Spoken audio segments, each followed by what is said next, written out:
Good afternoon, everybody. I'd like to welcome you all to this Operational Services Committee on Monday, the 22nd of June.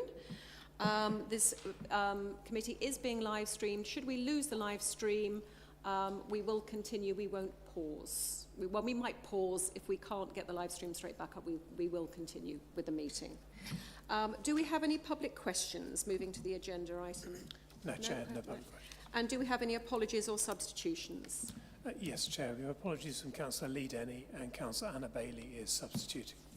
Thank you very much. Do we have any declarations of interest in the agenda items following?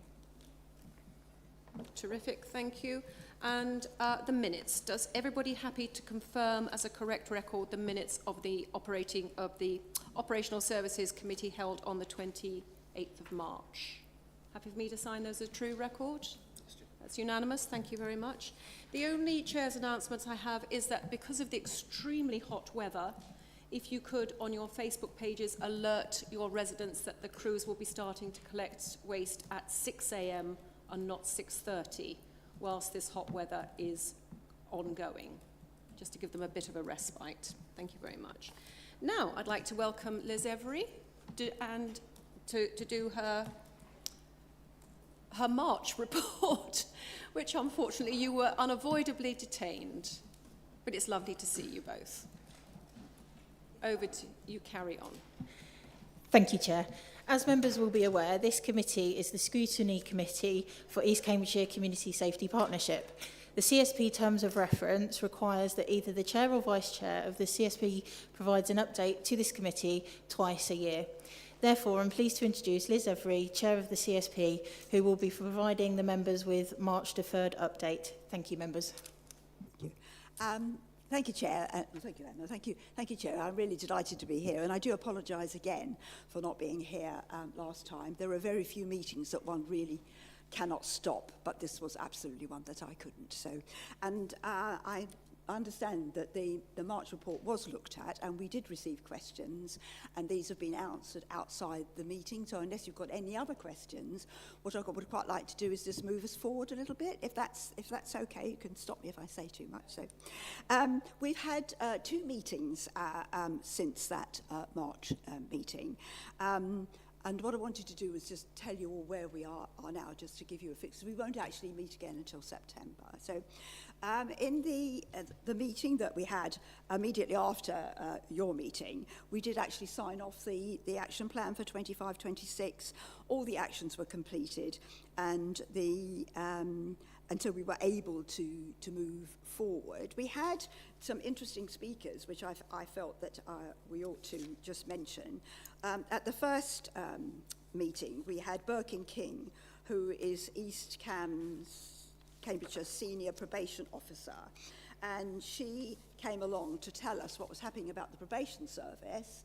This is one of our mandatory services that we're supposed to be involved with, but she came with a slide presentation, which she didn't give us because things had moved on from the day that she decided that she was going to do what she did. And I think the interesting thing for the councillors is to learn that there are changes to the probation supervision arrangements, and the implications of those changes and the lack of funding, which is going to stop at the end of April 2026, means that there will be reduced probation oversight after requirements are completed, reduced information sharing and coordination between probation and partner services, and increased reliance on community services to provide ongoing support, which of course, as you will appreciate, means that you will have people who are on probation, who will now be in the local community without the support that they had in the past. If you would like to have further information on that, we are very happy to give it to you. I have to say she was quite shocked, wasn't she, when she had to give us this information, and it does have implications for community services. We had a really good speaker as well in our last meeting, and that's Nora Al-Ani, who's the course director of the Cambridge Rape Crisis Centre. She gave us a really excellent presentation of what the education programme that they now have in schools. And just to let you know that we were so impressed with what's happening that we have actually put that into our forward action plan. So you'll hear more about that next time. But if I could just remind you of what we're here for. So our action plan going forward is now for 3 years and not 1. And the reason, they're twofold. One is that we felt it was better to have a 3-year rolling programme because it made meeting those targets a lot easier, and not everything stopped and things had to move on. But also we felt it was important to have a fixed plan with all our partners involved that took us beyond whatever might happen to CSPs in the future. So we wanted to make absolutely certain that we had a strong plan that regardless of what happens, we will be able to continue the work that's done locally. So just as a reminder, if you're not aware, so we exist to work collaboratively across agencies to prevent crime, reduce harm, protect vulnerable residents, and improve community safety across East Cambridgeshire. We have statutory duties, and these are the annual strategic assessment, and this is the evidence on which we base our plan. And we have additional deep dives which are identified from either that plan or from crises that are emerging. Most of it is to do with information sharing. Community engagement is absolutely vital and huge.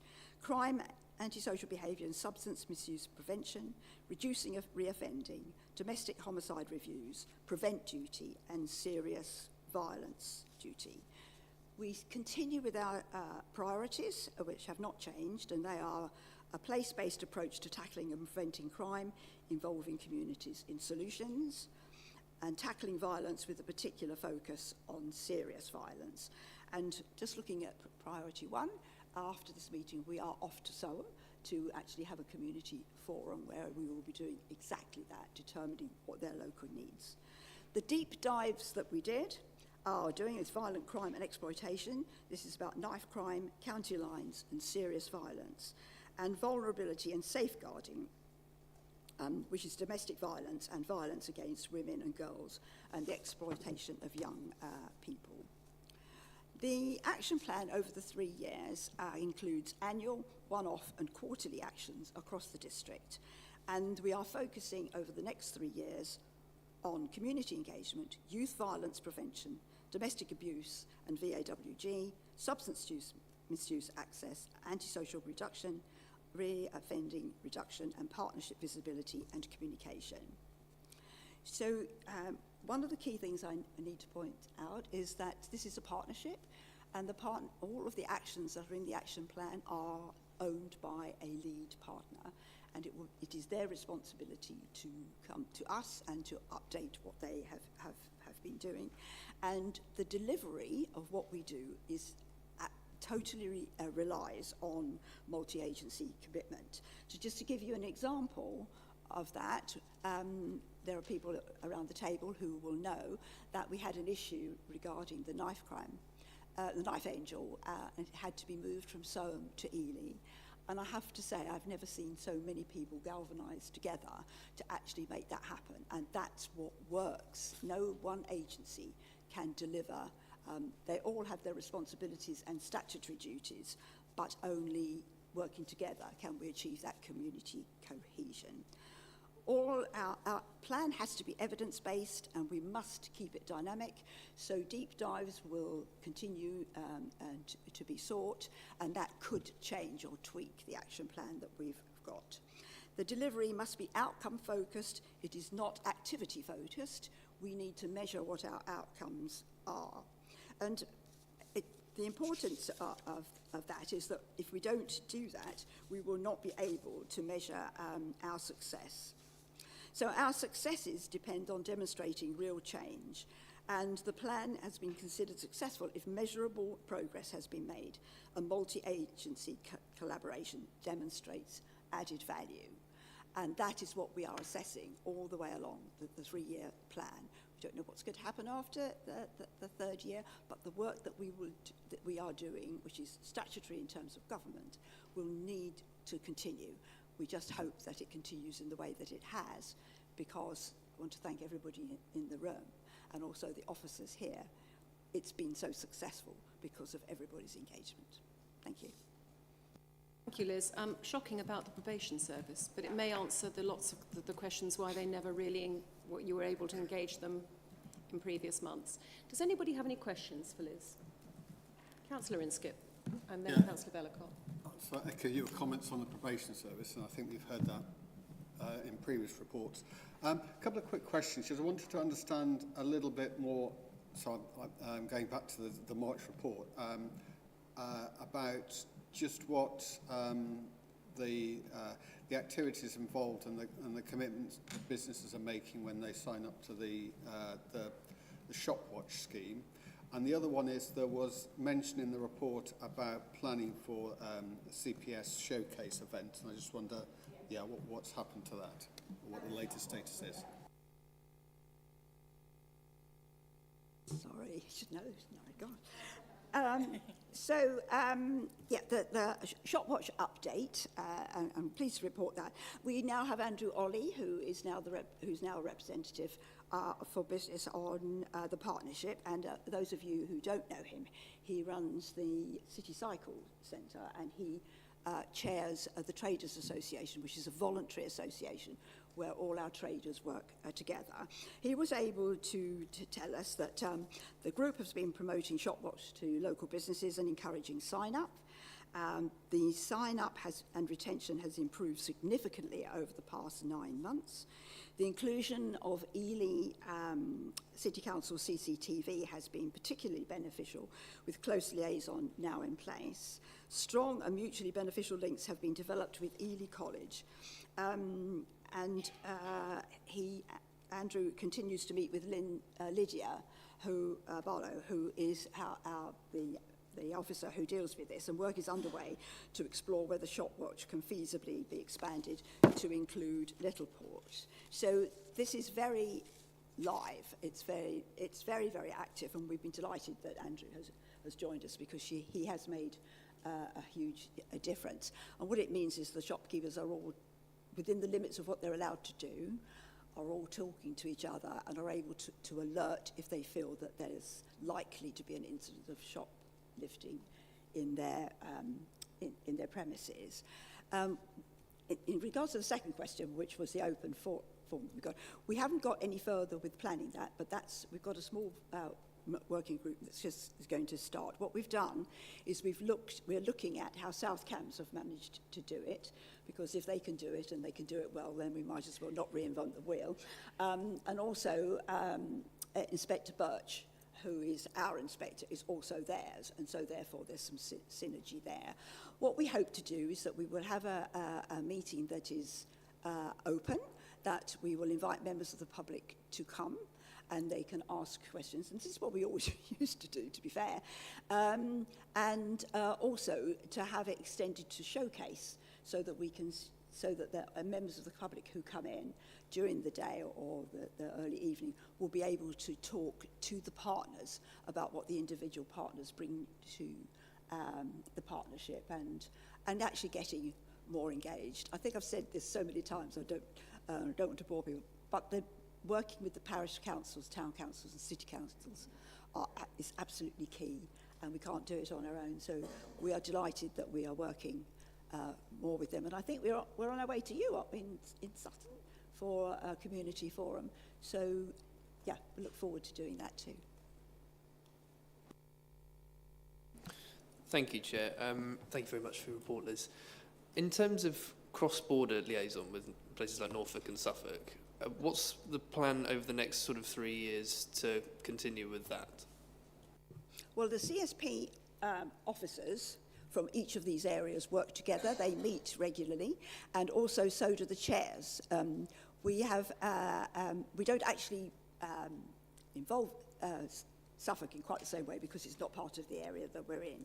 But cross-border activity is pre-planned into everything we do. So if I could just give an example of what we were just talking about how other people do it, it's important that we hear that and that we get opportunities to do that.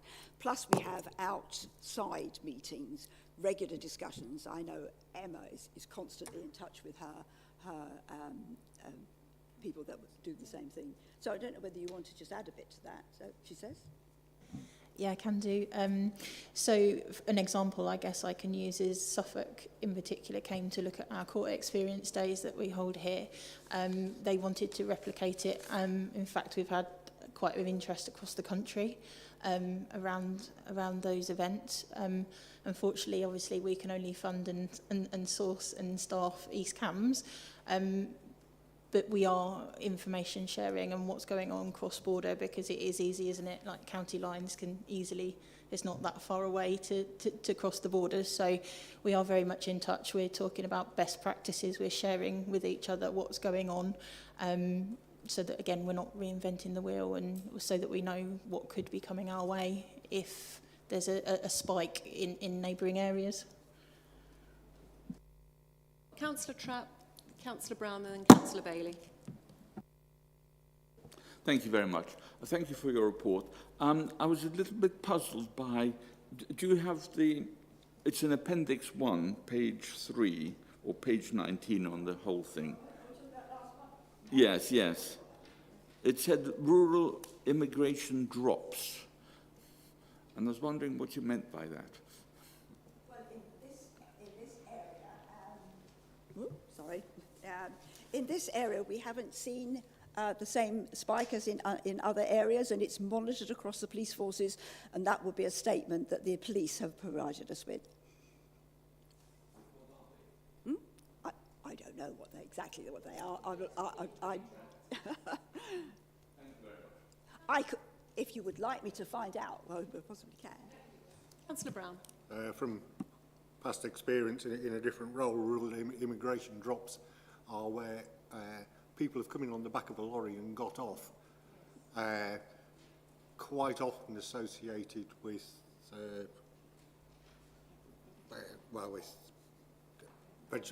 food, If I could just add, warehouses, etc.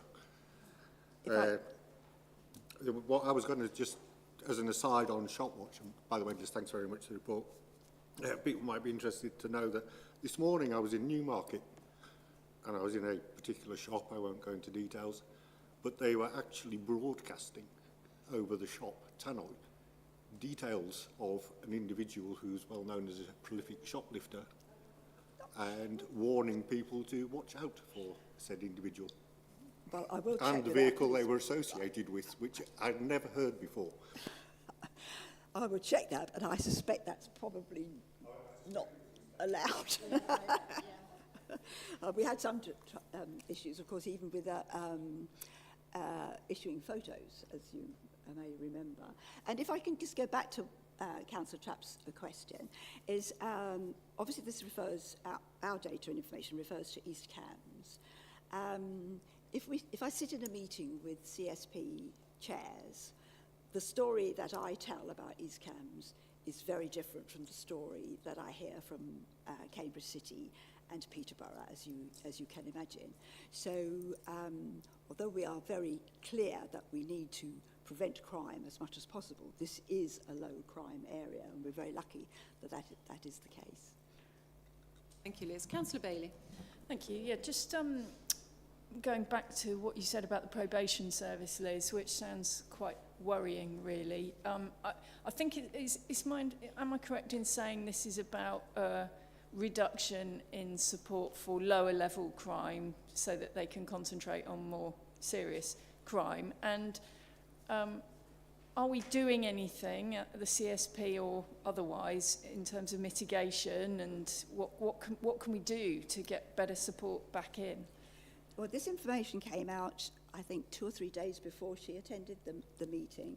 We are in touch with her now to determine exactly what that means, because the first concern was that there will be a reduction in staffing, and I don't know whether that's going to be the case.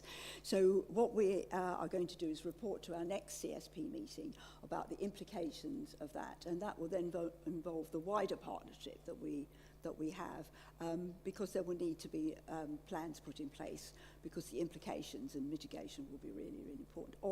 And again, in this area, we don't have that large number of people who are on probation. We have to look to find them. So it isn't quite the same here as it is for others. Thank you. Do we have any further questions for Liz? Chair, could I just say one You can. other thing? One of the things we did talk about was that our budgets that we have in order to support the CSP, with agreement with all the partner agencies, we pulled together our funding in order to ensure that we had the sustainability of employment of our antisocial behaviour officer.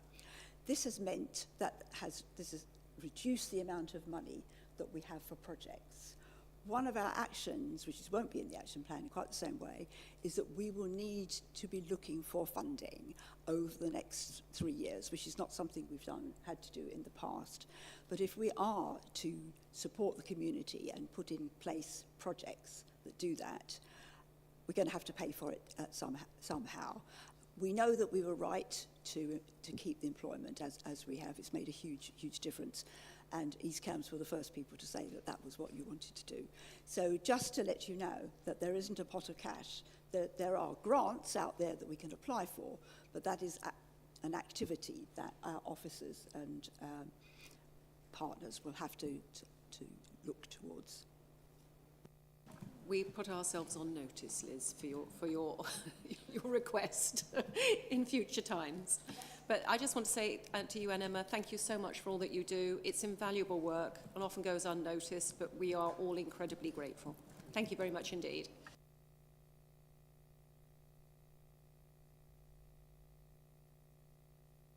Move on to agenda item number 7, which is the budget outturn report. And I'd like to welcome Tracy. Anne, you're not coming up? No? This is Tracy, who's now just about taking over from Tracy Flack, who's now taking over from Anne, who might be allowed to retire again in the not too distant future, she's hoping.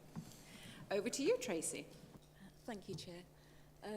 I'm here today to present the outturn report for 25-26. And I'd like to draw your attention to a couple of the recommendations in the report.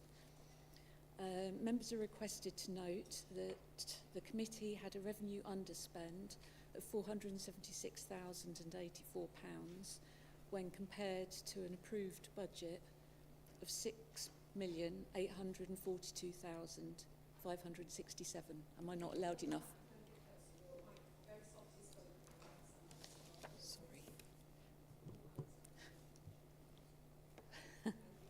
Goodness me. Okay, and the other thing I'd like to draw your attention to is that you're further requested to note that the committee had capital programme spend of £9,514,373. This is an underspend of £5,572,775 when compared to its revised budget. Okay. Tracy, does anybody have any questions for Tracy? Councillor Inskip, first hand up. Probably Tracy can't answer my first one, but I'll ask it anyway, and then we can maybe get the information after the meeting. So there's reference made to longer term plans to reduce reliance on bed and breakfast accommodation for high risk clients. And that's one of the areas that we're overspending at the moment. So I'm looking for an update in terms of what is happening there. Maybe I'll ask that question first, and then I'll come on to my next one. I'm going to pass this one through Isabel, please. Thank you, Chair. I can take that away to the housing service manager, because I know there is progress going on in that space, particularly around temporary accommodation. So I will be able to share an update for you. Okay, and my other question is on the capital spend and the shift from to the previous financial year to the current financial year. I know we were advised of some delays on the sort of the purchasing for vehicles and so on for the refuge service. So I understand that aspect. The bit I didn't understand was the why we've seen some of the bereavement crematorium shift, because as I understood that was on track, so shouldn't that still be in the same years? Why has that moved from last year to this year? Right. So that is purely about reprofiling where some of the activity was done on the capital programme. So some of the actions that we thought were going to happen pre-April, quite early on, haven't. They've been moved back. Things like landscaping, the actual cremator itself has been reprofiled over 6 payments as well. So it's things like that. It's just purely a reprofiling. We're still on track to have spent all the money by the end of the project. Yeah. Thank you, Isabel. Does anybody have any further questions for Tracy? I told you it was going to be fine, didn't I? Can't promise it will be next time, but well done. Thank you very much. Thank you very much for everything, Anne. And don't ever go for coffee again. Just for noting, if everybody's happy to note, we can move on to agenda item 8 and welcome Christopher Patrick, our Conservation Officer, Partick, I do beg your pardon, Partick, who is going to present his report about our Register of Buildings of Local Interest. Thank you, Christopher. Thank you. I last came before you in 2022 to get delegated powers to adopt buildings onto the local list. The Council has had a policy to set up a local list since 2015 in its local plan. My predecessor made a stab at a first wave, which was adopted in 2017. That was never complete. It never covered the whole of the district, so there were always some shortcomings in that. When I took up the post, it was my ambition to roll a local list out more systematically and to complete the process for the district. We had some good fortune in that the previous government was promoting local listing and making funding available for that. So at the end of 2020, we made a joint bid for all the districts in Cambridgeshire and including the County Council to set up a joint Cambridgeshire Local Heritage List project. And we were one of the 22 successful pilot projects around England that got funding under that initiative. So that's funded a website, which is a central portal that the public can use. That's a huge advance on the PDF that was buried in our website previously. So it's made it very easy for people to make nominations and to access the local list. And this is, as I say, a common platform. Not only Cambridgeshire uses it, it's actually a commercial product, but so we weren't paying for a huge amount of development costs. But that, plus a part-time project officer hosted by the County Council, has been leading the project for the last 4 or 5 years now. As I say, I came here in 2022 to get delegated powers in anticipation of being able to accept, solicit nominations and start the process of adoption. I'm here now to tell you that that's complete. We now have pretty much a complete local list for East Cambridgeshire. We're the first of the districts within Cambridgeshire to have reached that stage. We've gone from 89 sites that my predecessor had identified to just under 680. So that gives you a flavour of the increase and what a systematic, comprehensive local list should always have looked like. It was always going to be well over 500 sites, given that we're a district with about 1,000 statutory locally listed buildings, so, and 29 conservation areas. So that was always the figure that I anticipated we'd end up at. And it will never be a completely static total. We will always lose buildings and new things can come to light, but we've got a website now that can accept that. That's a more dynamic portal than we had when it was a finite paper list. So that's essentially the progress I'm reporting here and now. Thank you, Christopher.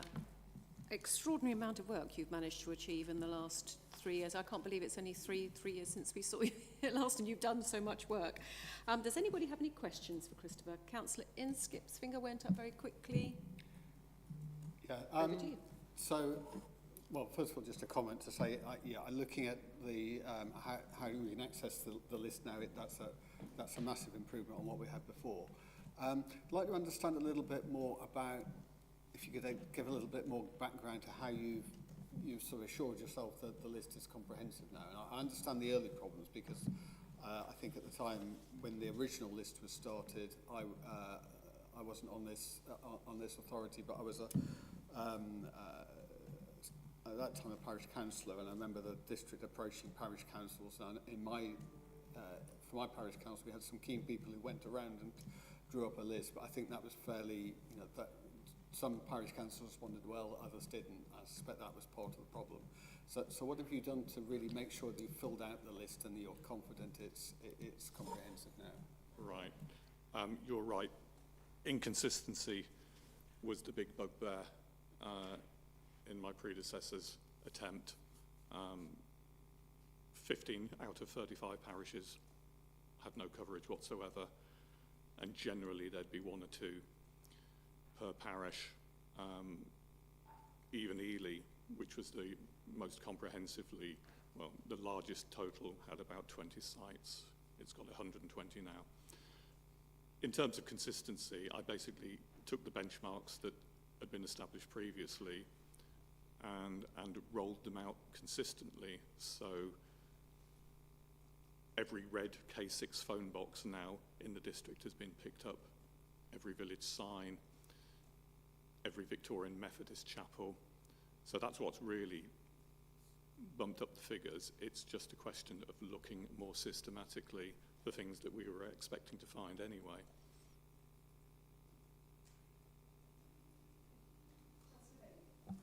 Thank you. It's brilliant. I had really good time looking at all the entries, actually. It's very, very interesting, and whenever you see one that you recognise, you think, oh yeah, that should definitely be, it feels intuitively right.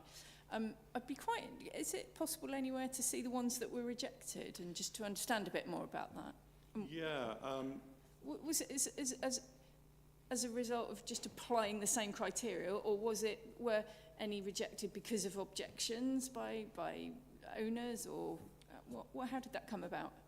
Okay, as I say, the county-wide project has a set selection criteria, and that derives from national practice. There's a Historic England guidance, and this is a well-established process. So what you can see just as a general browser on the website are the fully adopted ones, i.e. the locally listed buildings. You can actually register, and then you'll see all levels of record. So you will see the rejections, you'll see the works in progress, and you'll see the stuff for other districts, basically. So, a fair proportion, about 40 out of 700 or so nominations were rejected, and that was generally because they were too heavily altered to qualify.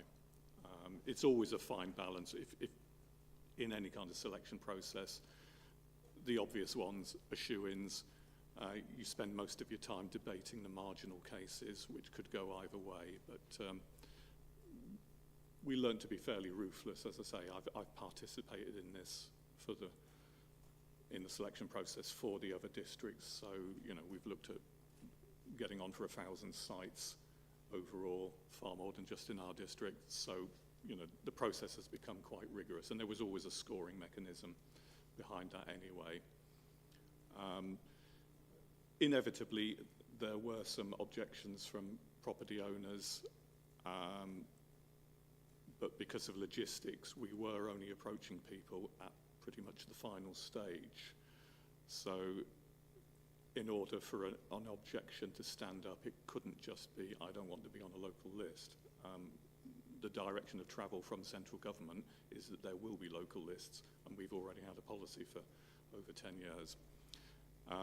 So it was really, people had to produce evidence, and some people did, that the building had been substantially rebuilt, for instance, and wasn't the historic building it might superficially purport to be. So a couple were rejected on that basis, or were removed on that basis. The highest number of removals from things that have already gone through the process, the buildings that have been promoted onto the national list. And there were one or two demolitions as well, certainly things from the 2017 list which had been lost during the process of conversion. Does anybody have any questions, any further questions? In which case then we will note the report. And thank you very much for all your work and hope to see you in another 3 years. Well, I'm Or leaving not. next month, so it won't be me. Oh, in which case I wish you well. Thank you very thank you. much, Christopher. Thanks.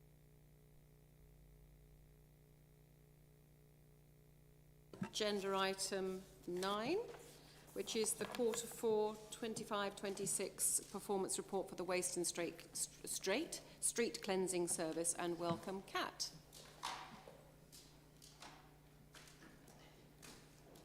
Good afternoon, Kat. Over to you. Thank you, Chair. This report provides members with a summary of the Q4 January to March performance for the Waste and Street Cleansing Service provided by ECSS and is presented for this committee to note, please. Overall service performance remained strong this quarter. There was a positive performance relating to staff welfare, waste collections were within tolerance levels and street cleansing standards. In terms of the recycling rates and tonnages, the data is reported a quarter behind, so reflects October to December, with the winter season delivering the expected drop in collected garden waste tonnage. Challenge also remains around the contamination of our dry recycling, which the waste team will be returning their focus to reducing once the new waste service is bedded in. Finally, resident engagement through the Council's waste client team increased significantly during this quarter in readiness for the rollout of the new waste service. Lots of positive conversations were had, as well as addressing concerns and queries. Thank you, Chair. Happy to take questions. Thank you, Kat. Does anybody have any questions for Kat? There will be an oral update from Nick about the new rollout immediately after this, but this is just about the quarterly performance. Over to you then, Christine. Yeah, thank you. It's just your little charts, Kat. I wondered if you could possibly give us a bit more detail, either verbally now or... Sorry? Okay. Either verbally now, but possibly in writing in future. When I see charts showing lots of near misses, I immediately start thinking, well, I wonder if it's down to one particular person, piece of equipment, area they're working in or whatever. It would be really helpful if you could just give us a line or two to explain those sort of little quirks in these. Yep. Sure, I'll pop that back to committee if I can.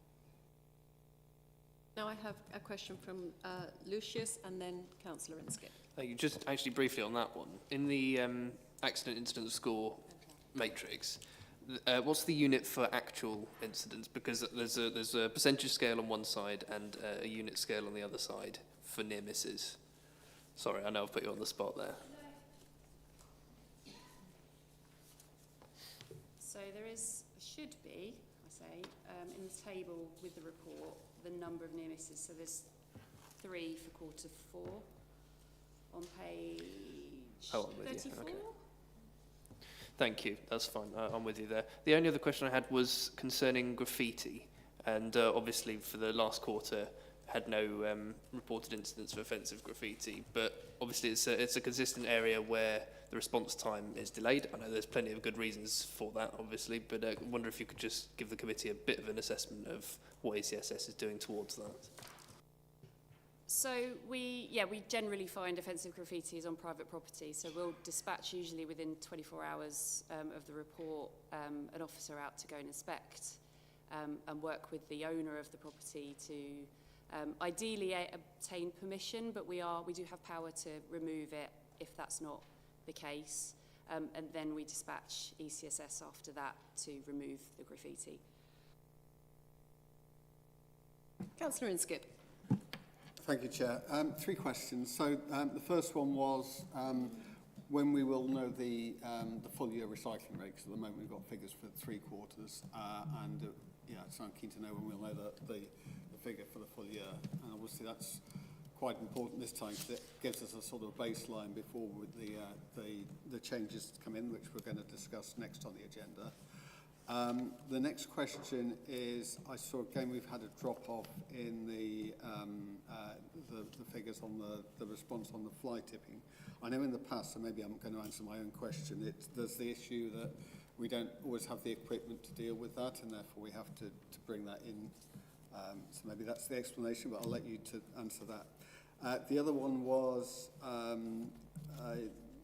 you talked about the waste contamination campaign, but unfortunately that hasn't resulted in any noticeable or measurable changes. So what are the next steps on that? Thank you. So the whole year recycling rate, I think, is the end of the summer. But if I can confirm that back to you, I will, because it leaves me a bit confused sometimes with the arrears stuff. The drop in the response to the fly tipping, I think, is to do with the equipment, and we have large fly tips. But I can get some numbers put together for you to answer that properly. And then, yes, the contamination. As soon as we've bedded in this waste service, we will. I haven't got next steps, but for you right now, but we will have those, and I will come back to, if I need to, come back to the committee to update. Hopefully the new system might eliminate some of the contamination. Hopefully. I'm always hopeful. Very much. It's overflowing dog bins. The number seems to be outside of tolerance, outside of the target. So on page 35, or page 3 of your report. It's usually because the operative who does it is a particular one and he's off. I don't know the exact circumstances around this one, so I can come back to you. Right, I just wondered whether it might be more dogs or bins or something. Okay, thank you very much. My experience, John, is that some people use dog bins for things other than dog poo bags. Often they will put other things in there that should be destined for other rubbish bins. Are you detecting this? I mean, are you No, I have searching through the bin? Just on my dog walking experiences, John. Thank you very much. Questions for Kat? Oh, Councillor Ambrose Smith. Sorry, I haven't thought this through too much. Contamination of waste. I can't tell you the conversations that go on in our kitchen between, is this here, is this there? And how extreme does an item have to be to contaminate? Yeah. You'd be reassured that that happens in my house as well, that same conversation. Not mine. A simple rinse is, we have done some videos previously, we can certainly look at showing those, and again that will form part of any sort of next steps, but just a simple rinse is fine. So that's for tins. Yogurt pots, yeah. I buy quite a lot of meat from supermarkets in bulk because I make food in bulk to, go in the freezer. So quite often I get quite a lot of meat containers and things. And now there's a suggestion that soft waste is okay to go in the recycling. How soft is soft waste? So generally, if you can scrunch it and it pops back out, that's okay. There's the few nuances around composite, so your crisp packets where it's foil and plastic. We've done a bit of work around that on our on the website, and we have an A to Z checker. So I'd certainly recommend anyone look through to that or get in touch with us about specifics. But yeah, generally scrunch it and it will pop back out. That's fine. One last one. We drink quite a lot of coffee in our house. So we have quite a lot of empty bags. Is that recyclable? I mean, it's got silvery inside, so might that be confused with, metal? Or should this go in the black bag waste as was? You can take those to the supermarket. They aren't ones that we can collect in the blue bin, but those can go to the supermarket. I'm tempted to say that's not going to happen, but thank you. You mean the coffee pod things? Sorry? You mean the coffee pod things? No. You buy a big pack of ground coffee. Oh, yeah. I think you were thinking about the coffee. No, the bags that have the foil in, they can go in the black bin. That's fine, but they can't be recycled through the blue bin. And if you do want to recycle them, they're back to the supermarkets. Thank you. I'm sure Kat could spend all day actually in my house trying to sort my family out, I can tell you. Any other questions for Kat before we let her go? Thank you very much. Oh, Councillor Inskip. Not really a question but a comment, and maybe a hope, is that I think maybe with the promotion that's been done with the new service, because I was told all about what I could and couldn't put in the bins. I was trying to explain I was on the working party, but didn't see. So I think, at least for some people, I think that's helped because it has just raised awareness and people have thought a little bit more about what they put in bins. But yeah, let's see how things develop. Colbert. Oh, I'm on item 10, but it seems like Kat's in danger of escaping, so I better grab her now if I may. She's not dealing with item 10, so you're you just bide your time. We're nearly there. Okay. We're nearly there. Right, okay. Okay, I think that's it, Kat. Thank you very much.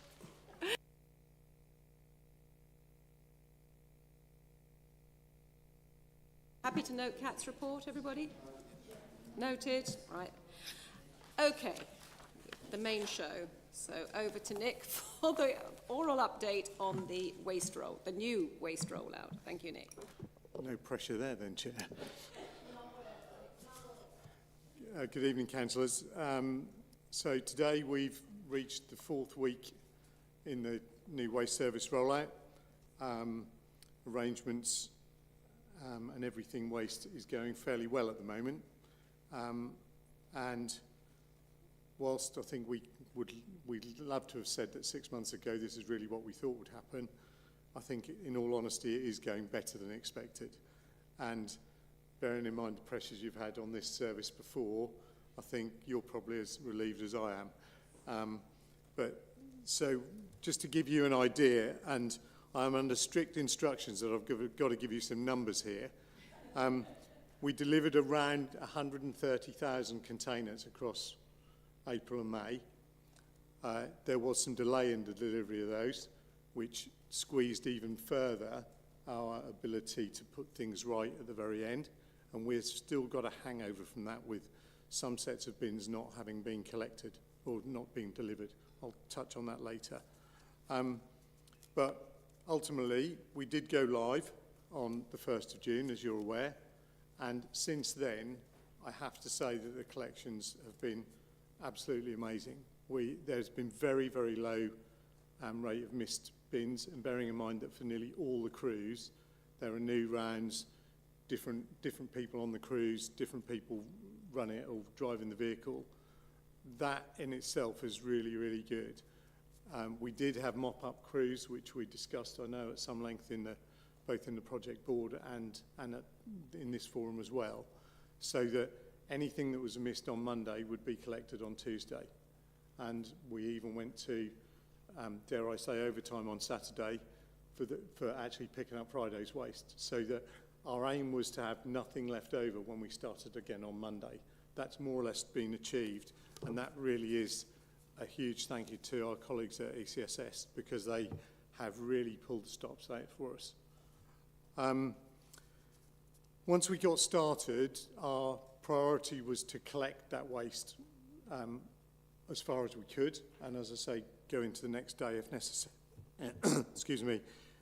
In terms of, if necessary, we would go to the next day. That's meant, again, in terms of statistics numbers, that's 317,000 individual bins and containers collected. And that's, you know, we have a staff up the road of, I think, about 80 people. When you carve that down, these guys are working really, really hard to get the stuff in for us. When we had some other problems with late bins then being delivered, we then had the parks team out delivering some of those so that we could keep the guys who we'd pulled in off streets to do bins and so on. So it's really been a mammoth task, but we have got there. So we've, in the first 2 weeks, waste queries were accounting for just over half of the calls coming into the councils by phone, and in that time we had over 3,700 overall jobs of whatever route they came in on. So the numbers kept, and they probably for the first 2 weeks they were at that stage, they were at that level the whole time. They have now started to get lower. We're down to about a third of the calls now as of last Friday. So it's going in the right direction. We've put extra staff in, as you know, in customer services to help, at ECSS to help further. So I think we're getting it right in terms of the level of staffing that we've needed. As I touched on earlier, we've still got around between 200 and 300 sets of bins to be delivered. We were hoping to get that completed earlier this week, but we've now hit, obviously, hotter weather, crews working hard, so we will be hiring that resource in at the end of towards the end of this week.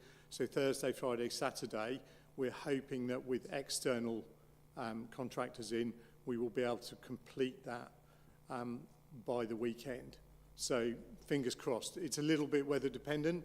It's a little bit around how fast those guys can get out to deliver, but that's the target for this week.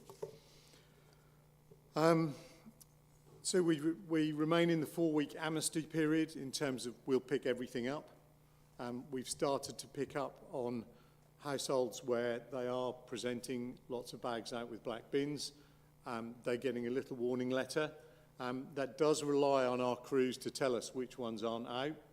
And with, I think, the stress and pressure they've been under, I don't think, to be honest, they're reporting as many as perhaps are not out. That's just the way this stuff goes.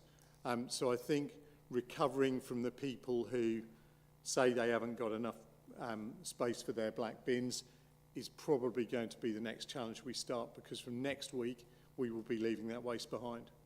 So that's, I think, is when you will all no doubt get calls about it. We will no doubt get calls about it as well, but we'll do our best to recover from that as we go through. That's going to mean a lot more discussion with individual households. That will take some time to resolve, I'm sure, but let's see how we get with that. Where am I next? I think the other focus we had, we know that we can, or we felt we knew that we could get the everything collected from day one. One of the other things that was always going to be a potential issue for us was how our residents behaved. Our communication budget was very significant and has been very successful in my view, especially in getting people interested in food waste. Interestingly, though, maybe we're a bit of a victim of our own success there. Week one was over 90% of households participating in food waste. We always knew that it would be higher than it would end up at. There is the novelty factor, there is the yuck factor. People might try it once, not like it, whatever it is, and it will tail off a bit, but we're still running at over 80%. You know, last week we had 92 tonnes of food waste. And from 80% of people participating, that's about 3 kilos of food waste going into their food waste caddy. And that's how, that hasn't, we think that's exceptionally high. Talking to others in the industry, no one has seen that. So, we know our recycler, our households here are good recyclers, but let's see where that gets to. But at the moment, we're running at over 90 tonnes a week. So, watch this space. But if that continues, we will be coming back for some capital on a new truck. There is no doubt about that, because we can't do it with what we have. On trucks, we've still got our trucks are still awaited, but we still have the hard trucks in from Turbogas suppliers of those. So apart from a failure for one vehicle today, they've been pretty good. The drivers hate them because they're old, but we will have them, they will come. But I suspect we're going to need another one, certainly the way it looks at the moment. I guess just a couple of reflections really. It's not every day or every year that we have a project that takes in such a wide part of the council. I think in one of the notes I've sent out to members, we said over 100. Well, it's well over 100. You know, whether it's my waste client team, the ECSS waste collection team, the comms team, customer services, repro for all the calendars, and I think largely having got them right first time as well. Parks for helping out with bins, and of course for members for being so patient with us. So it really has been a success, I think, to date. There will be challenges, I'm sure, particularly in the next few weeks over black bins, but that's probably enough from me. I'm sure you'll have some questions, hopefully not too many though. A feeling you might be deluged, Nick. Well, I think actually Councillor Colbert had her hand up towards the end of the last question, so I will defer, and then Councillor Goodall. Yes, thank you. And And I Councillor start off by Ambrose-Smith. apologising, Nick, for failing to notice that you were sitting there waiting to talk to us. I think it's gone extremely well, but I was wondering about food waste and the feedback that you're getting, because I've had a couple of comments, and you know, I'd really like to hear what you have to say. I think overall, the fact that 80% of our households are using it in week 3, week 4, is testament to people having been convinced it's the right thing to do and getting on and doing it. There are some people have complained about their food caddies being blown over when they're empty. There's been some that have complained about the bin men not putting them back quite where they should be. We'll come to that kind of stuff later. At the moment, it's about getting them in. You know, these guys were picking up food caddies full of waste, which was several weeks old because some people has jumped the gun. So I think we're being fairly, not lax, the wrong word, fairly easy on the crews at the moment. Let's get them out there, getting the stuff collected. And in this hot weather, it is horrible. Any of you are absolutely welcome to go and sniff a food waste caddy that's been out there for a week in the sun. I don't recommend it, but if you want to, you can. It is horrible stuff. But most people, well, if 80% of people are doing it and continue doing it, that would be wonderful. But there are always going to be some teething problems. Some people just don't like the yuck factor. You know, they don't like it, and that will put them off. Others will stick at it. I appreciate all of that, and believe me, I don't want to go sniffing anybody's food caddy. I was thinking more of the capacity of the things. We've based the container size on what's normal for the industry.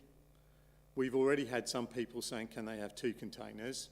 Now, in my experience elsewhere, those caddies become very good Lego boxes, guinea pig hutchers, rabbit food holders, and the rest of it. So I think what we're saying at the moment is, let's just hang fire a bit. We don't want to advertise it, but if we've got people who genuinely are having that amount of food waste, we need to be asking, do they run a food business when they should be paying for it, or can we help them with food waste and how not to waste as much? Because 23 litres of capacity of food waste bin is well, you've all seen the big bucket. If you're wasting that much food a week, there's something really wrong. Do you know if any of the food waste is, any of the comments about the food caddies is coming from any particular source, like vegans or vegetarians? Because that's where I've had issues raised.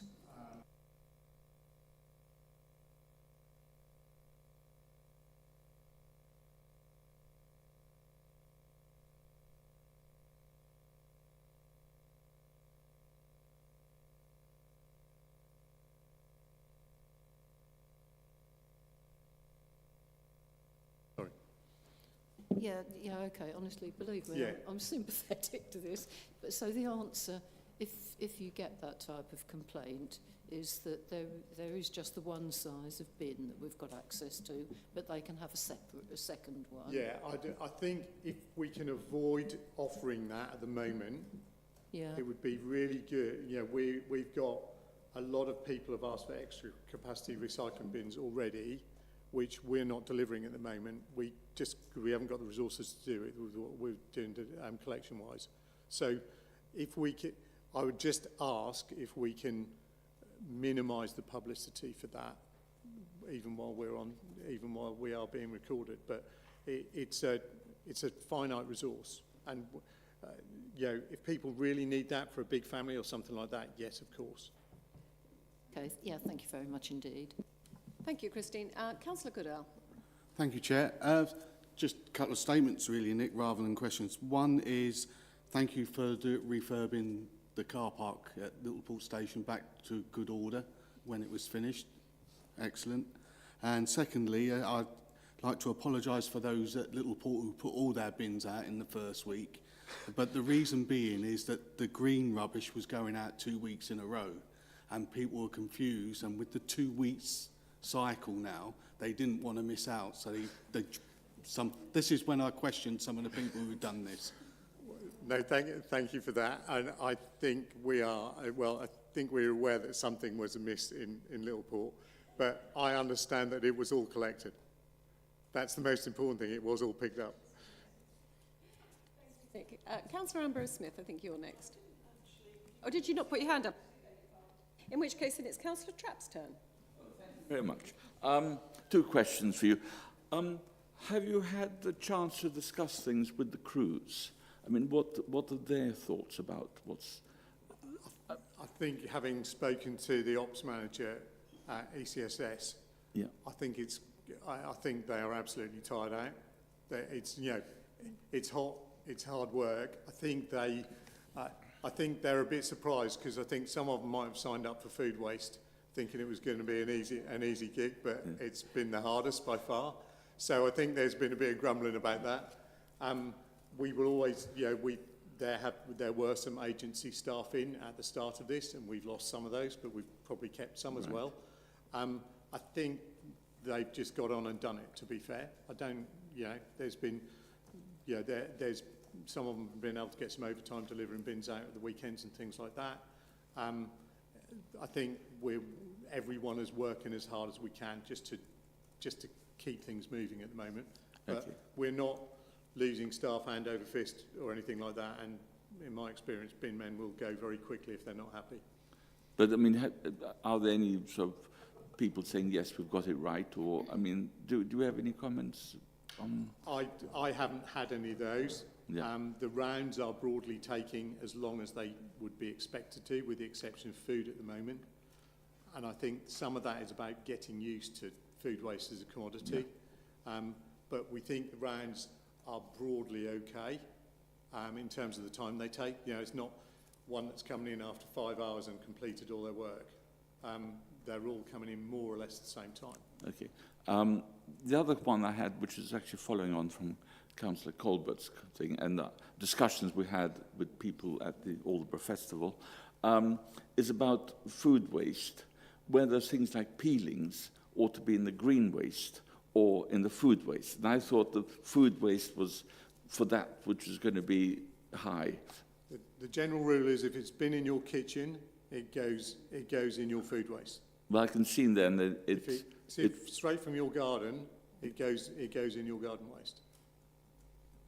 Okay, well, I can see then that those who cook from scratch will be filling up their food bin because of peelings and other things, particularly podding broad beans is, you know, lots of detritus there. there will be. I recognise there will be some of that. Yeah. I'm tempted also to say though that that's very seasonal as well. So I think we've drawn the line. There are some legal issues for us here as well. You know, that's where it falls. Essentially, once it gets in your kitchen, it's food rather than garden waste. Thank you very much. So in other words, windfall apples straight in the bin, but if you've eaten the apple and you have the core, it goes in your caddy. Or in your compost bin. Councillor Brown. Thanks, Chair. Thanks, Nick. Being a rather suspicious individual, when I see identical wording on things in disparate Facebook groups, I tend to think there might be a bit of coordination behind it. Recently, I've seen several comments in from various different village Facebook pages saying that individuals have seen food waste being tipped straight in the top of a green bin. Now, would you have a comment on that? And as I say, because it's been identical wording in different places, I suspect somebody's behind it.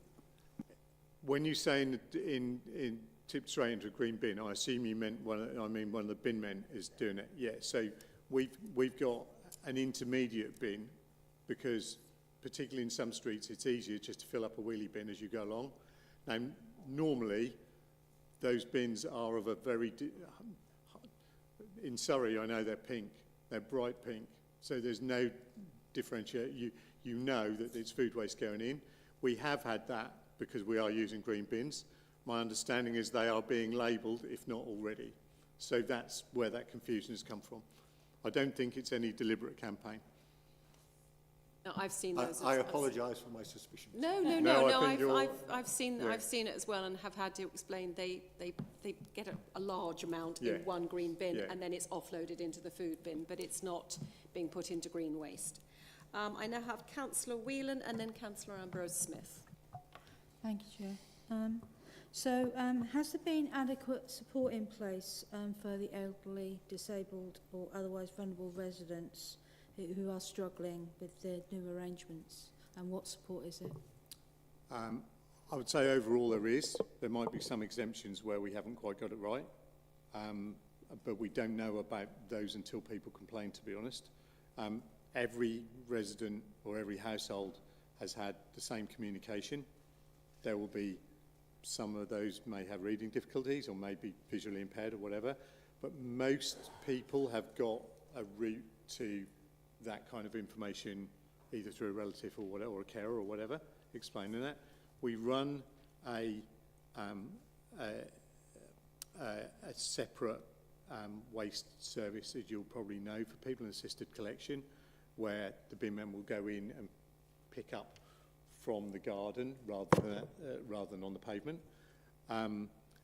We have seen quite a large number in the first couple of weeks of people coming forward for assisted collections. All of those we will check through. For some, it might just be, and we haven't done the analysis of it, but for some it might be that they can manage one bin being dragged up the path, but not two. That may be an issue. For others, carrying something rather than wheeling it might be a difficulty there for food waste. So the assisted collection is there and it's offered. So anyone who had an assisted collection before the new service will still have an assisted collection for all their bins now. So we have seen an upturn. So we'll look at those cases. We try and take cases on their merits. But quite clearly there are some sensitivities around assisted collections for people, but I would say everything is there, but for some people, if they're not on our books as assisted collections already, we won't know they're there necessarily, if that makes sense. So we haven't been able to go out to every individual who needs that help and say, what do you need? What we're relying on is relations, carers, whatever, and the people themselves to say, I can't manage this, can you help? But I think the help is there if they need it. One more question. There's been sort of a few cases reported. We've got a few places off Cambridge Road, like Cambridge Court and places like that, that are periodically missed with not just food waste collections, but collections generally. And that has been an ongoing issue in that area. I would like to see that sort of rectified. Okay, we do pick up if we've got places that are frequently missed. They will generally get escalated through to the waste client team, so that's Kat and her team. And we will then go and have a look at that. Now, sometimes it may be because you've got an unfamiliar crew. It might be because you've got a driver that week who isn't normally on that round. It may be that bins aren't being presented in the right way. There's any number of reasons why it may be. If there are recurring problems, if you want to let us know separately, exactly, if you've got specific places in your ward which you feel are getting a raw deal, or being missed more frequently, please contact us. But normally, if people are being missed regularly, we'll hear about it quite quickly.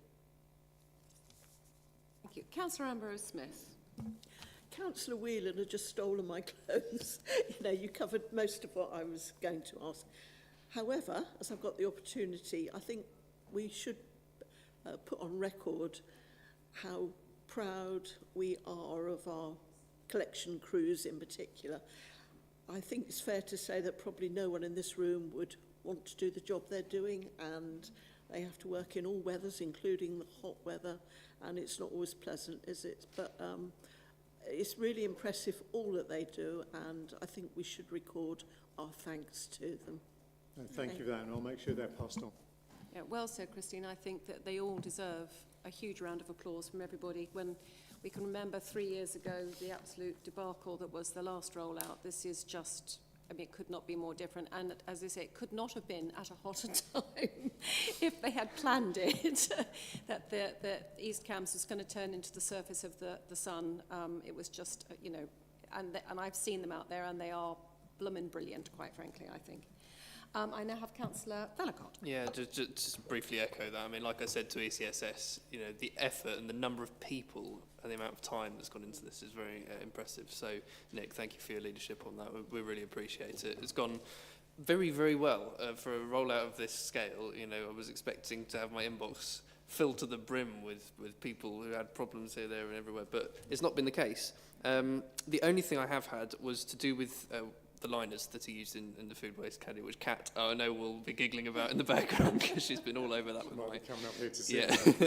Can I just clarify that there is no restriction, beyond the obvious, of what liner you can use for food waste? You can use whatever bag you want in your food waste caddy. The other question I had was, do we have a timescale for when the trucks will be arriving now? I was hoping to give you the news they'd already arrived, but I didn't speak to Andy except very first thing in the morning. This morning I didn't ask him then, so that they are imminent any day now. Thank you. Thank you. Any further questions? Councillor Goodall. Just a quick one. I think I know the answer to it. Is that you say black bags won't be collected anymore, but they can put the black bags inside the black bins still, Absolutely. and they'll be collected that way. Absolutely. Yeah. In fact, that's preferable to putting in loose cardboard or loose rubbish, because that can tend, if in the event we get a high wind, it can get a bit messy. So if people are still using, I assume people putting rubbish in their black bins and then taking it out, so that all works. Any other questions? Councillor Bailey. It's not a question, just a comment. I just don't want to let the opportunity go by. I say this every time I'm talking about the waste service, and I just want to say that whenever anybody's putting anything inside their black bin, they need to think about the fact that it's going into landfill.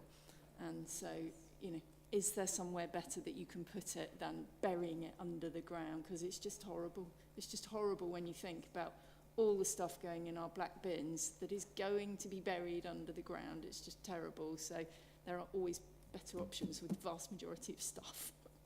I've yet to find one for cat litter, but I mean, if somebody can come up with something. I just think if people can think about it in that way, yeah, absolutely, it really makes you think twice before you drop it in your black bin. Yes, 100%.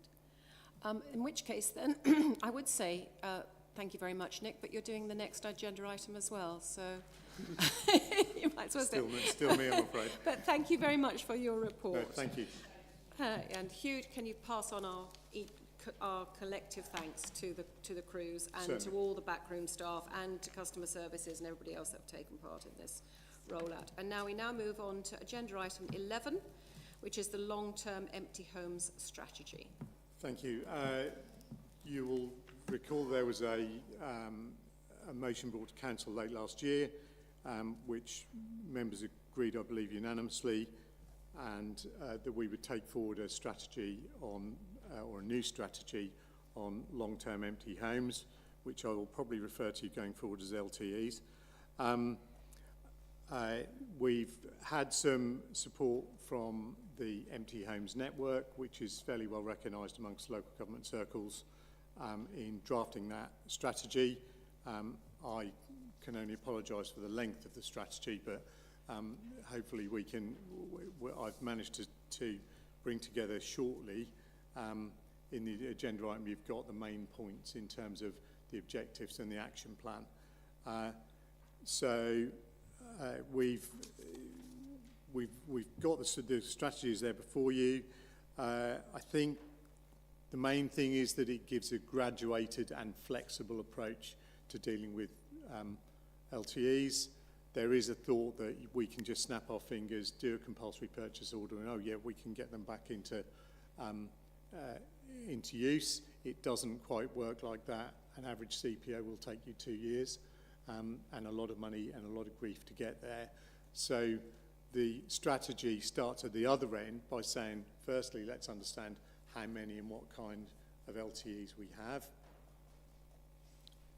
Secondly, the reason why those properties are empty, and there are a myriad of reasons why that might be. And then thirdly, start to look at what action will be the best option, how we engage with the person who owns it or the family that's been left it or whatever it might be, in order to get either them brought back into use by sale or by renovation or by whatever means. So there's a wide range of options for us to take forward. I think the strategy, which has been largely drafted by Adam Cliff at the Empty Homes Network, which one or two of you, I believe, have met or spoken to in the past, that gives us, I think, a springboard to move forward with. I think we're all in agreement that LTEs are a waste, essentially, when we are short of housing, and let's do the best we can. So in discussions, we've managed to secure Adam's services on a part-time basis for the foreseeable future. The intention is that we will review that both as officers in terms of as project blocks come towards their completion. We'll see how that goes and which direction we then point Adam in. He is probably the best qualified person to deal with that stuff, and we don't have any current internal resources to do that. So officers can review that, and in discussions with the two members that brought the motion forward, they suggested that we review for the committee in 6 to 9 months' time, so probably sometime just after Christmas. I think we'll be where we will go with that.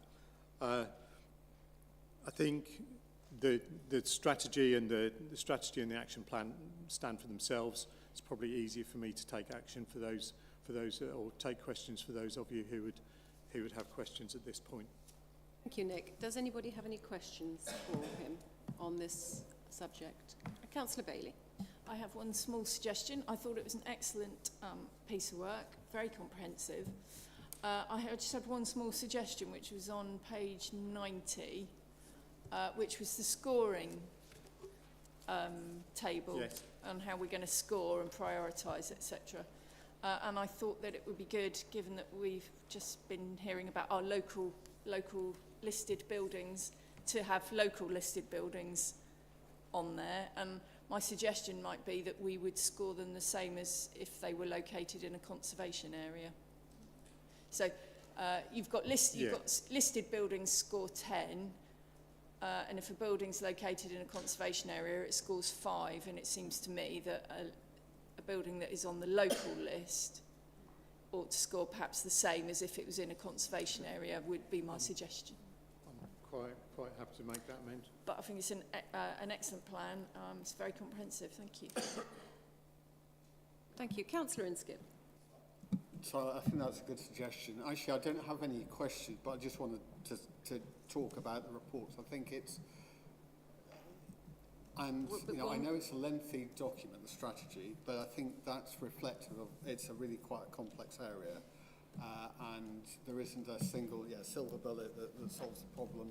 It's almost every empty property has a unique reason to be empty. And I think what the strategy does show is there are a number of different powers that local authorities have to deal with that, and it's about choosing the most appropriate one. Overall, I think it's an excellent strategy. I think we've obviously tapped into somebody who's very knowledgeable on the topic, who I think was also involved in the LGA sort of document on empty homes. We've got I think you summarised well, Nick, in the covering report the various steps and stages. And obviously, to start with, we're really just trying to scope out what the problem is and what sort of properties we have. And I think that's why I thought it was a good idea to, once we got through that stage, so we had a better idea of what it was that we were tackling locally, because it's different in every area. I think that would be a good time to bring it back to the committee and review. So, yeah, I was really pleased to see what we had, what came back. Really pleased with the strategy. It is long, but it is definitely worth reading through, both to understand the steps and the structures, but also to understand what local authorities can do and the range of issues that would need to be tackled. So, yeah, very pleased with the strategy. Thank you, Campbell. We seem to have drifted into debate. Has anybody got any other further questions before we move to debate? Councillor Vellacott.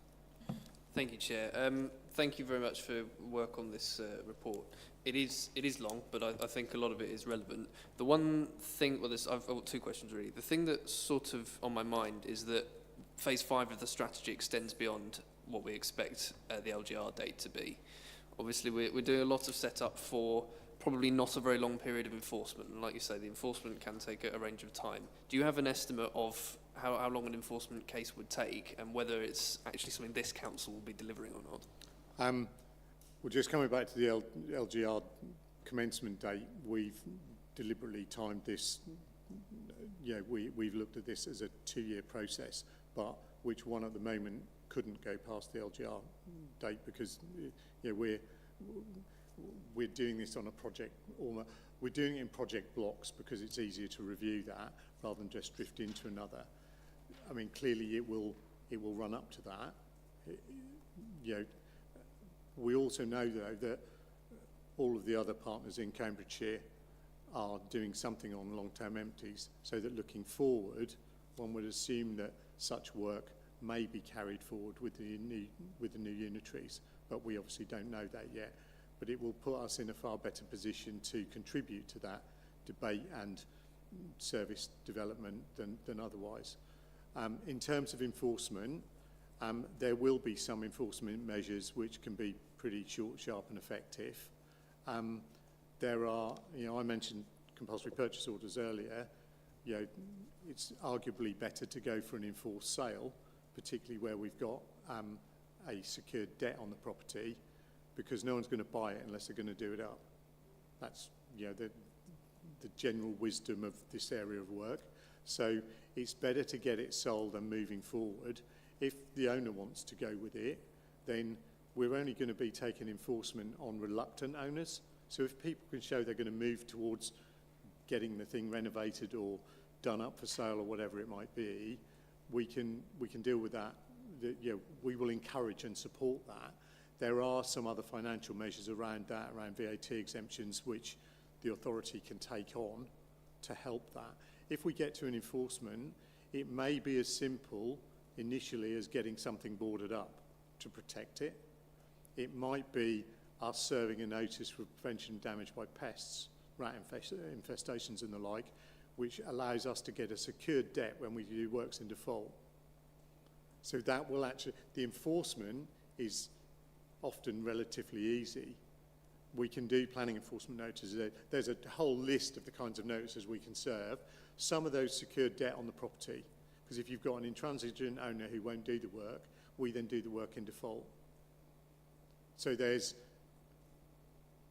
a disincentive there, if you like, because it will cost more than if they do it themselves, for sure.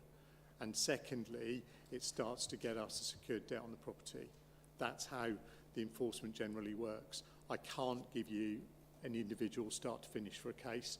Some of the majority of the numbers will be actually engaging with people who don't know what on earth to do with the property they have. Many of those have been left a property which might be in bad condition. They don't know what to do with it. there might be family memories and things like that, which just prevent them from doing the work that's needed. So I think I would say, and I'm more than happy to regulate, enforce where we need to, but I think the majority of these will actually come through engagement rather than enforcement. But we need the enforcement blocks there to take it forward if people don't want to do it. I'm sorry if it's a bit long-winded, but I can't give you it'll take 4 weeks answer. It's useful to understand. Obviously, I know there's an enormous amount of variation because you're never going to get the same case more than once. So that's fine. Obviously, we still need to bear in mind that phase 5 in this report goes beyond, so it goes to June 2028, which may be beyond our authority. So we do need to bear that in mind. I accept that. The intention, I think, probably in the time that we've had, Adam is already working for us. So, if we won't be far off. But I think the intention of the work, as well as seeing what we can do for the here and now, and for the time we have, assuming that unitaries go to the timeline they are set at the moment, I think, as I said, I think it sets us up as a locality to contribute more to that. Yeah, I think that's fine to have something to hand over to the unitary authorities. My other question is, obviously, this has been done under delegated authority for finance from the CMT decision. How much has been spent on the strategy? I can't remember the exact number for this strategy. I'm happy to give that in a written reply. I think it was about £1,500. We've had 2 documents. We had an initial scoping plan and then the strategy, and Adam has since been doing some work for us as well. I'm happy to share that with members, though. Thank you. It'd be useful actually to understand in the long term the sort of cost-benefit analysis of this. So how much cost goes into the strategy, how much it estimates it might generate in additional council tax. Yeah, I think it would be easier for me to give you an accurate number than a non-accurate one, and then we can set out for members exactly where that will come from. Thank you, Nick. Councillor Ambrose-Smith, do you have a question? Yes. Looking at your scoring matrix on these 2 pages, a property I know of, and I've just run my eye down these, and I think that would attract a total of between 60 and 70 points. At what stage, in 0 to whatever the maximum might be, would you consider the scoring to be urgent or important or whatever?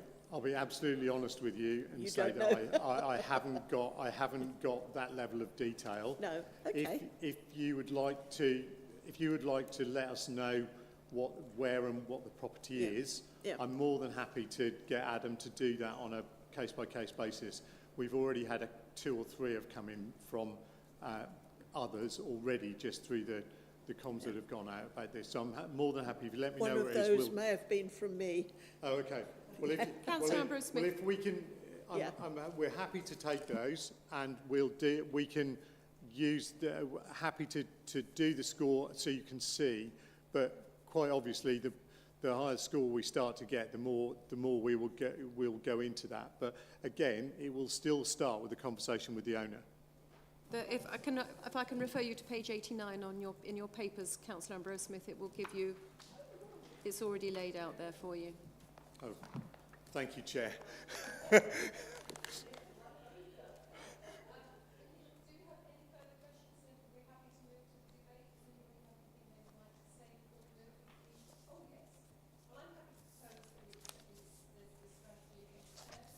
Do I have a seconder? Councillor. Has anybody got anything that would like to say before we move to the vote? We've heard from Councillor Inskip. Anybody else like anything they want to say? Again, I would just like to say excellent strategy, and I think £1,500 is not a huge amount of money to spend on something that could be so beneficial to the entire district. I think it's an excellent piece of work. In which case then, can I see a show of hands, please? That's unanimous, Chair. I think you can go home now. Thank you, Nick. And now we move on to agenda item number 12. And can I just start with an apology, because I'm a complete Luddite. I had completed my report but had failed to share it with the long-suffering Jane. So apologies for that. It wasn't until I looked at the papers and I thought, oh, where's that gone? And here, then I looked and realised I hadn't shared it. I must have been interrupted at the pivotal time. Councillor Ambrose Smith? I was also late in getting a report in, and it showed as not received, but it has been received. Okay, thank you. So, who's going to... Oh, Patrick, over to you. Sorry, my dear. Thank you, Chair. Yes, this is just the annual report from the outside bodies. There should be a paper on your desk showing the two reports just mentioned from Councillor Huffer and Councillor Ambrose Smith. And also on the final page, there's just a notification of amendments to outside body membership. I'll just read them out. For the Citizen Advice West Suffolk, Councillor Lee Denny to replace Councillor Julia Huffer as substitute. Community Safety Partnership, Councillor Lee Denny to replace Councillor Martin Goodall. And the Sanctuary Housing Services, Councillor Lee Denny to replace Councillor Christine Ambrose Smith. That needs to be approved by the committee. Well, so we need a vote on that one then, do we, Patrick? Point of order from Christina. Oh, Councillor Whelan. It was my understanding that some of these outside bodies were not actually political posts as such, because I remember that we voted on some of these outside bodies as being a general vote for anybody who could actually be nominated for those. So I'm a bit sort of... Which ones are you referring to I'm in particular? referring to the Citizens Advice West Suffolk, Community Safety Partnership, the Sanctuary Housing.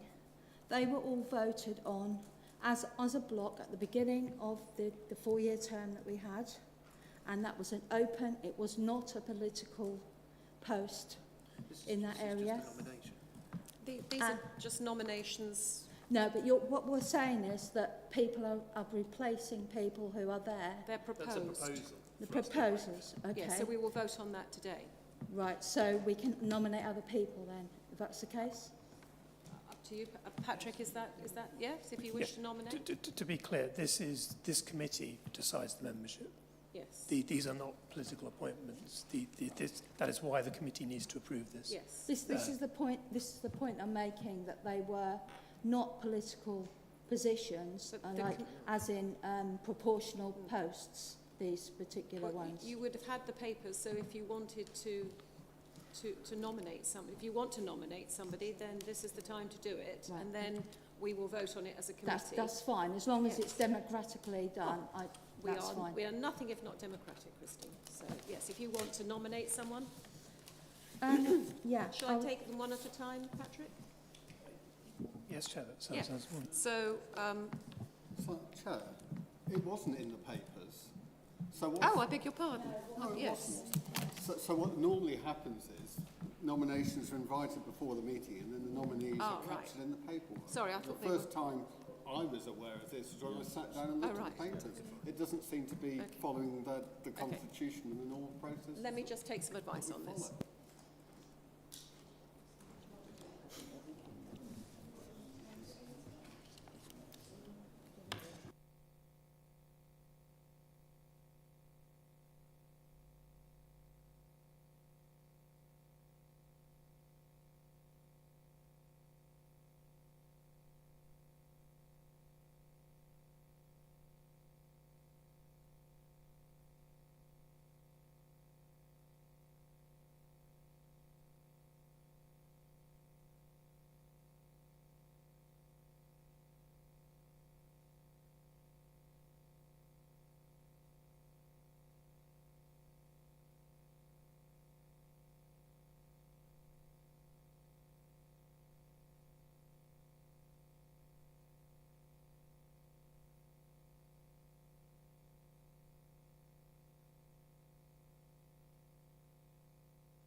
Apparently that these nominations were on the website.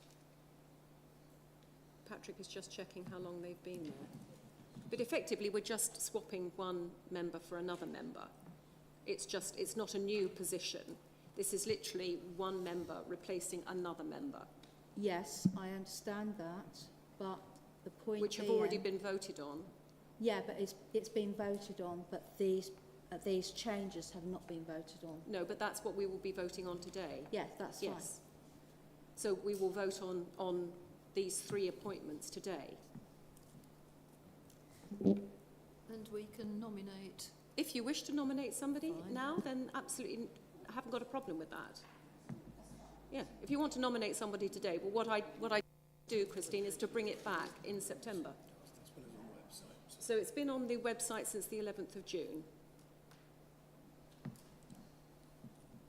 Sorry, I'm not being funny. Where? Because... In the papers. Oh, I see what you mean. Yeah, it's been in the papers on the 11th. Since, yeah. Yes, so there was an email sent out at 11:15 on the 11th of June to all councillors. It had the attachment on the email, and it was just saying this has been put on the website. Please find attached Appendix 3 to Agenda Item 12, Annual Reports, which proposes amendments to members of the outside body, which will be considered by the committee on Monday the 22nd of June. So that was sent to all members on Thursday the 11th of June at 11:15.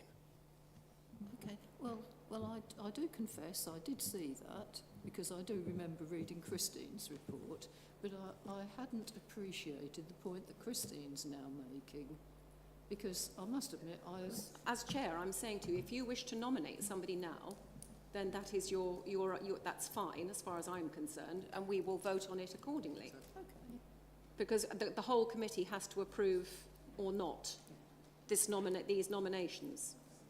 So if you're all if you want to come forward with 3 nominations, yep. Okay, so from the chair, I will propose Councillor Lee Denny to replace Councillor Julia Huffer as substitute on the Citizens' Advice West Suffolk. Do I have a seconder? Happy to second, Chair. Do I have any other nominations? I'd like to nominate Councillor John Trapp for substitute on the West Suffolk. Do you have a seconder? Advice. So all those in favour of Lee Denny, please raise your hands. That's 6, Chair. All those in favour of Councillor Trapp. And that's 5, Chair.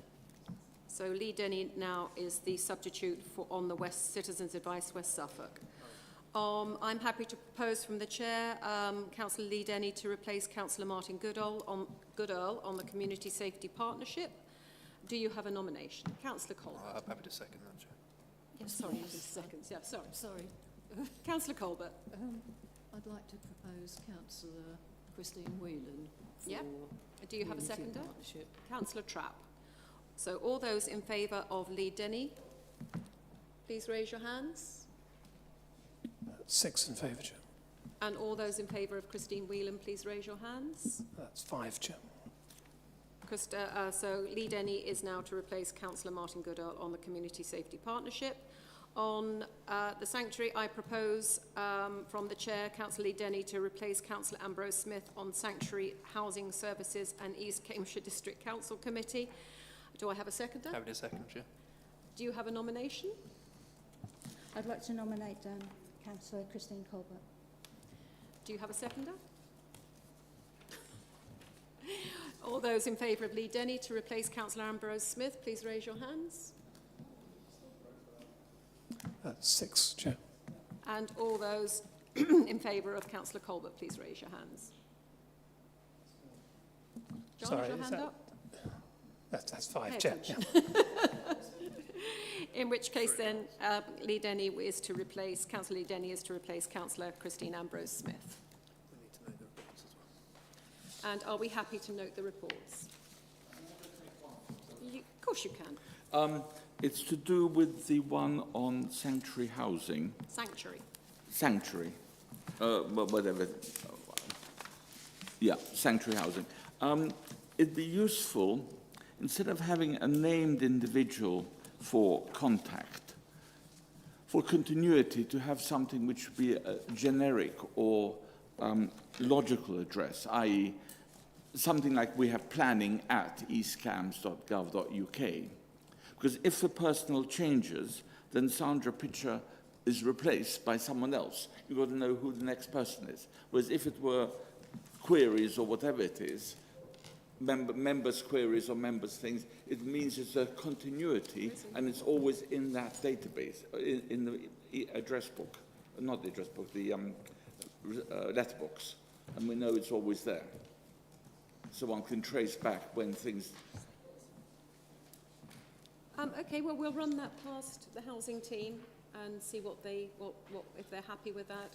Personally, I always think it's nice to be able to get hold of somebody. And Sanctuary, so pass it to Sanctuary. yeah, we can pass this to Sanctuary and ask them if they'd be prepared to do that as a generic Thank you very much. contact point.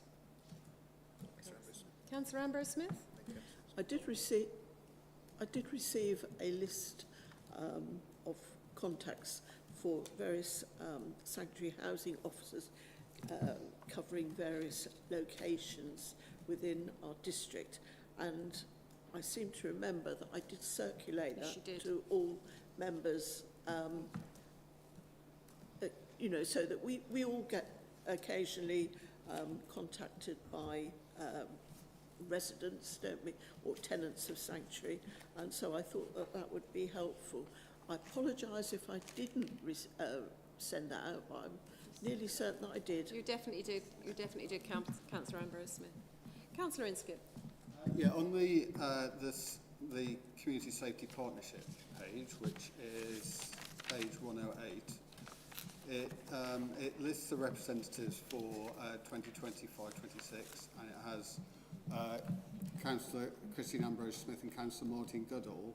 But then in the reports, it says it lists Councillor James Lay and not Councillor Martin Goodall.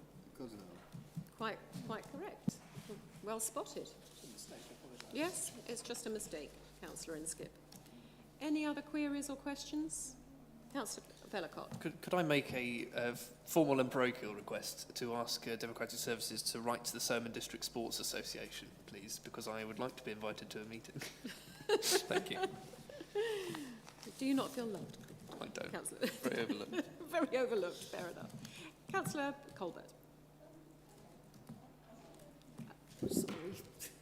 I'm seeking an explanation for something I don't understand, please. Okay. On each of these documents, on each of the appendices, where, in respect of each of the outside bodies, there's a little list. Representative, status of member, blah, blah, blah, blah, blah. Insurance provision. Some say yes and some say no. Can someone explain to me, please, what type of insurance provision for whom? No idea. I have to ask. I didn't even know I was insured to do anything, so... Yeah. Well, I would be grateful if someone could come back to me on that. I do understand insurance and I'm completely baffled. Well, Okay. ditto. I didn't even Thank you. realise it was a thing. Thank you. Any other further comments before we note the reports and move on? No, in which case then we will note the reports and move on to agenda item 13, which is the report from the ARP. Does anybody have any questions for this, on this? No, in which case if we're happy to note and move on to the forward agenda, which we need to add. So a couple of items that Isabel would like to add. So just for the November meeting, we'll have the street name and numbering policy coming through, which is a result of legislative changes.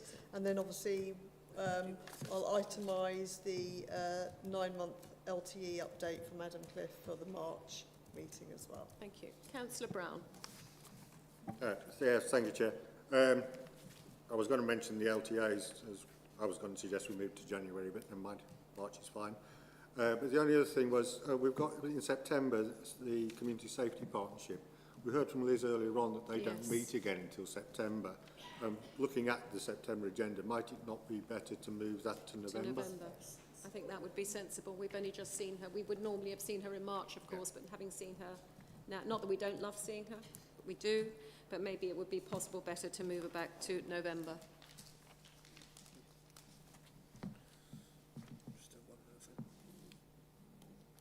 Any other queries on the forward agenda? Councillor Vellacott. Just one about possible update on, because by the next meeting the bereavement centre will be open, whether Marissa wanted to give a short oral update about the opening of the centre, progress update. Because you mentioned something about it last time, but I can't remember where we were going to put it. We can swap Marissa for Liz. Good idea. In which case, if everybody's happy to note that, Sorry? Oh, Councillor Colbert, sorry, do beg your pardon. Sorry, unless I've nodded off and we've already done it. The empty homes... Oh, it's me. Sorry, I had nodded off. I do beg your pardon. You did it very discreetly, we didn't notice. In which case then, I would like to bring the formal part, the open part of this meeting to a conclusion. Do I have a proposer for us to move into closed session? Happy to propose, Chair. Councillor Brown and a seconder. Happy to second, Chair. Councillor Goodall. All those in favour of moving into closed session? That's unanimous. And say good night to the members of the public. Thank you very much to Karen.